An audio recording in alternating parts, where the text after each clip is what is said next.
कि तुलसी इस संसार में सबसे मिलिए धाय, क्योंकि ना जाने किस रूप में नारायण मिल जाए। कब हरि मिल जाए कोई भरोसा नहीं प्यारे, किस रूप में आ जाए कोई भरोसा नहीं। पहचानने के लिए प्रेम और भाव वाली आंखें चाहिए। एकनाथ जी का नाम सुना होगा आपने। एकनाथ जी ने गंगोत्री में अपने पात्र में जल भरा और गंगोत्री से जल भरा और मन में संकल्प किया कि रामेश्वरम में जाकर के चढ़ाऊंगा। सोचो इतनी लंबी यात्रा, गंगोत्री से जल लेकर रामेश्वरम में जाना, लेकिन अब मन में संकल्प जाग गया तो चलना ही चलना है।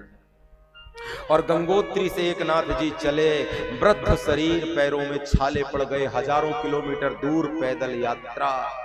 और अब बिल्कुल रामेश्वरम भगवान का मंदिर दिखाई दे रहा था, बिल्कुल रामेश्वरम पहुंच गए थे। जंगल की झाड़ियों के बीच से एकनाथ ने देखा मंदिर का शिखर दिखाई दे रहा है, अब मेरे बाबा के दर्शन होंगे और भगवान रामेश्वर को ये गंगोत्री का जल अर्पित करूंगा।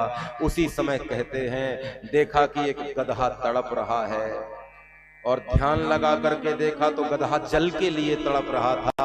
और धन्य है हमारे भारत का साधु, एकनाथ जी को लगा कि रामेश्वरम बाबा, महादेव भोलेनाथ, तुझे जल चढ़ाने के लिए मैं फिर आ जाऊंगा, लेकिन ये जीव जल के लिए तड़प रहा है तो पहले इसे जल पिलाऊं। और गधे को जल पिलाने लगे तो गधे से मेरे महादेव प्रकट हो गए।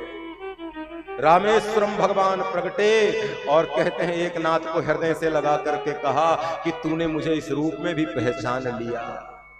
और सच तो यही है, हरि को देखने वाली आंखें चाहिए प्यारे।